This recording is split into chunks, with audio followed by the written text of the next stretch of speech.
प्रिय पाठकों, पिछली श्रृंखला में हमने देखा किस तरह से गुप्त जी ने अपनी रचना यशोधरा को प्रारंभ करने के पहले, यशोधरा की कहानी बताने के पहले मंगलाचरण किया है। और मंगलाचरण में भारत भूमि की, भक्त की और भक्ति की महिमा बतलाई है। उन्होंने कहा है कि हमारी भारत भूमि वह धरती है जहाँ पर ईश्वर भी अवतार लेते हैं। ईश्वर भारत में ही अभी तक, जहाँ तक हम लोग जानते हैं, तो ईश्वर का अवतार हमारी ही धरती पर हुआ है, यह माना गया है। चाहे वह राम हो, कृष्ण हो, बुद्ध हो, महावीर हो, यहाँ तक कि ईसाई धर्म के प्रवर्तक ईसा मसीह भी भारत में ही पले बढ़े हैं।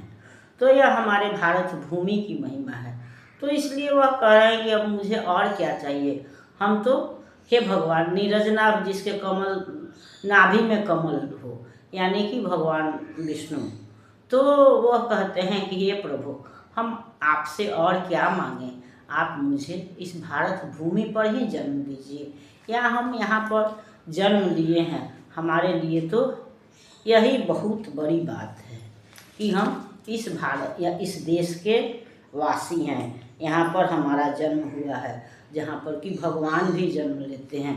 भगवान जिस भूमि का आकर्षण या लोभ जो है वह भगवान भी छोड़ नहीं पाते हैं और बार बार इस धरती पर जन्म लेते हैं। तो हमारी भारत भूमि तो धन्य है और इस भूमि पर जन्म लेकर हम भी धन्य हो चुके हैं। और फिर हमको मुक्ति क्या होगा या भोग भी क्या होगा, हमको तो आपकी भक्ति चाहिए। और इसलिए यह भूमि का भार भी, हम यह भी जानते हैं कि यह कहा जाता है कि जब पृथ्वी पर भार ज़्यादा हो जाता है तो उसको दूर करने के लिए, पाप का भार कहिए या जैसे भी कहिए, तो पृथ्वी पर जब भार ज़्यादा हो जाता है तो उसको कम करने के लिए भगवान अवतार लेते हैं। तो गुप्त जी कहते हैं कि यह भूमि भार भी भाग्यशाली है, आवश्यक है, क्योंकि अगर भूमि पर भार नहीं होता तो फिर भगवान जन्म कैसे लेते, भगवान यहाँ अवतार कैसे लेते। इसलिए यह भार भी आवश्यक है। और दूसरे शब्दों में हम कहें तो हमारे अच्छाई के साथ बुराई भी आवश्यक है, क्योंकि बुराई के बिना अच्छाई का कोई महत्व नहीं है। जैसे सदैव दिन रहे तो उससे भी हम उब जाएंगे, सदैव रात रहे तो भी उब जाएंगे, सदैव मीठा कोई चीज़ मधुर ही हो तो उससे भी हम उब जाएंगे। इसलिए मीठा के साथ कड़वा तीखा, या दिन के साथ रात, उजाला के साथ अंधेरा, इन सब का होना आवश्यक है। उसी तरह इस भूमि पर भार का भी होना आवश्यक है, जिसको दूर करने के लिए भगवान जन्म लेते हैं। और हे भगवान, हमें मुक्ति नहीं चाहिए, बल्कि हम तो यही चाहेंगे कि बार बार इस धरा पर जन्म लें और आपकी भक्ति करें। इसलिए हमको भक्ति दीजिए, मुक्ति नहीं दीजिए। तो यहाँ तो गुप्त जी जो है वो अपनी भावना प्रदर्शित करते हैं। और अब इसके बाद से हम गौतम बुद्ध की कथा कहें या उनके चरित्र पर विचार करेंगे। गौतम बुद्ध जो है वह, उनके जन्म के समय ही यह किसी ज्योतिष ने भविष्यवाणी की थी कि यह या तो राजा होंगे, तो चक्रवर्ती सम्राट होंगे, या फिर बहुत बड़े सन्यासी होंगे। तो चक्रवर्ती सम्राट के गुण उनमें थे, लेकिन बैरागी मन भी उनका था। इसलिए वो सदैव दुनिया को देखते थे, तो उनको उससे बैराग, क्योंकि उनको जो है वह इस दुनिया में आकर्षण कम, विकर्षण ज़्यादा दिखाई पड़ता था।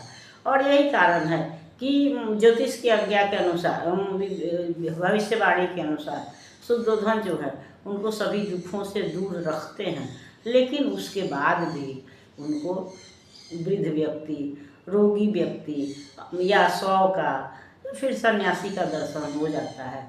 और इस तरह वही संसार की वास्तविकता से, क्षणभंगुरता से परिचित हो जाते हैं। और तब वह विचार करते हैं यह प्रकृति में कैसा चक्र चल रहा है। ये आदमी लगातार जो है वह, यह तो हम जानते हैं कि यह हमारा जीवन चक्र है कि बच्चा रहता है, फिर युवा होता है, फिर जवान होता है, फिर बूढ़ा होता है और मरता है। यह क्रम तो चलता ही रहता है। लेकिन भगवान बुद्ध जो हैं इस क्रम से संतुष्ट नहीं हैं। वे कह रहे हैं एक बार तो हो गया तो हो गया, लेकिन हमें ऐसा प्रयत्न करना चाहिए जिससे कि हम इस जन्म मरण के बंधन से छूट जाएं। वो इस जीवन पर विचार करते हुए सोचते हैं। घूम रहा है कैसा चक्र, वह नवनीत कहाँ जाता है, रह जाता है तक्र। पीसो पड़े हो इसमें जब तक, क्या अंतर आया है अब तक। सहे अंत तो गत्वा कब तक, हम इसकी गति वक्र। घूम रहा है कैसा चक्र, कैसे परित्राण हम पाएं। किन देवों को रोवें गावें, पहले अपना कुशल मनावें। वे सारे सुर शक्र, घूम रहा है कैसा चक्र। बाहर से क्या जोरूं जारूं, मैं अपना ही पल्ला झारूं। तब है जब वे दांत उखारूं, रह भवसागर नक्र। घूम रहा है कैसा चक्र। तो वह मानव जीवन के बारे में, प्रकृति के बारे में सोच रहे हैं। कह रहे हैं कि अब चक्र जो है वह जो हमारा जो चलता है, जिस तरह से गोलाकार जो कोई भी वस्तु होती है उसका अंत नहीं होता है, उसी तरह से ऋतुएं भी हैं, दिन रात भी हैं, या मनुष्य का जीवन भी है कि बच्चा है, बूढ़ा है, बड़ा है, या फिर अंततः उसकी मृत्यु होती है। तो यह लगातार चलता रहता है। इसको हम जीवन चक्र कहते हैं। जिस तरह से ऋतुओं का बदलना जो है वह प्रकृति का चक्र कहा जाता है। दिन रात का होना धरती के परिभ्रमण घूर्णन गति का परिणाम होता है, तो इसको हम भी चक्र कहते हैं। तो वही सोच रहे हैं गौतम बुद्ध जो हैं कि यह चक्र कैसा चल रहा है, कि जीवन के जो अच्छे चीज़ है, नवनीत का मतलब मक्खन है। तो जब हम दही मतलब कि मथते हैं उसको, तो मक्खन जो है वह हाथ में आ जाता है और नीचे जो रह जाता है वह केवल वो पतली दही रह जाती है, तो जिसको कि तक्र कहा जाता है। तो वही कह रहे हैं कि यह जीवन का चक्र कैसा चल रहा है, कि इस चलने में जो है वह जीवन की अच्छाई जो है, खूबसूरती जो है वह धीरे धीरे निकल जाती है, और फिर जो बुराई कहें या जो शेष जो उच्छिष्ट रहता है वह बच जाता है। जैसे सुंदरता समाप्त हो जाती है धीरे धीरे, और उम्र के बढ़ने के साथ साथ हम कुरूप होने लगते हैं। तो यह कैसा जीवन चक्र जो है वह चल रहा है, और इसमें जब तक जिंदा हैं इसमें हम उससे बच भी नहीं सकते हैं। रचना प्रकृति के परिवर्तन से बच सकते हैं, न समय के परिवर्तन से बच सकते हैं। अगर हमने जन्म लिया है तो हमें युवा होना है, बड़ा होना है, फिर बीमार भी पड़ना है, बूढ़ा भी होना है, और अंततः हमको मृत्यु को प्राप्त भी करना है। हम इसमें से अपने को रोक नहीं सकते हैं, बल्कि हमको प्रकृति के साथ, नियति के साथ चलते जाना है। तो कवि के कहने का यह भी मतलब है कि हम जब तक हम इसमें पड़े हुए हैं तो पीसते रहें, कुछ में कोई भी अंतर नहीं आने वाला है, और अंत तो गत्वा, आखिर हम इसको कब तक सहें। कवि के कहने, बुद्ध भगवान के कहने का मतलब है कि हम इस जीवन चक्र को बार बार पैदा हों, बड़े हों, बीमार हों, बूढ़े हों, मर जाएं, इस चक्र से मुक्ति चाहिए। तो वही सोच रहे हैं कि हम इससे परित्राण कैसे पाएं, मुक्ति कैसे पाएं। इसके लिए फिर हम किन देवताओं को मतलब रोएं गाएं, किन को मनाएं, किन के पास जाएं। क्यों पहले वो लोग अपनी भी तो कुशल मना लें, क्योंकि हम जैसा सुनते हैं कि समय के बाद इंद्र भी परिवर्तित होते हैं। तो इसलिए जो ये समय की गति जो है, देवता दानव मनुष्य किसी को नहीं छोड़ती है। तो फिर हम किसको कहें, उससे अच्छा है कि हम खुद प्रयास करें।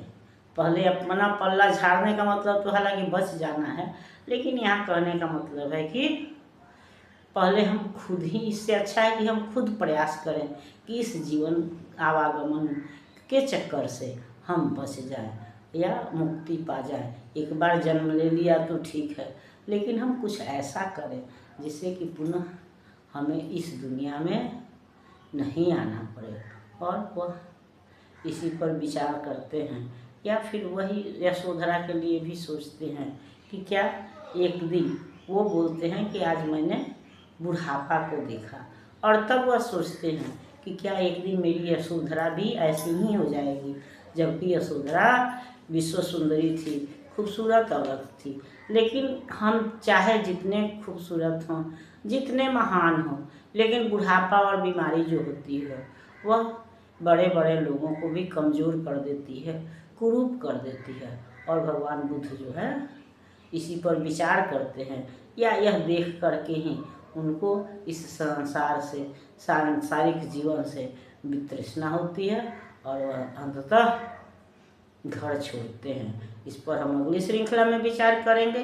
तब तक यह श्रृंखला आपको पसंद आती है तो लाइक कीजिए, सब्सक्राइब कीजिए।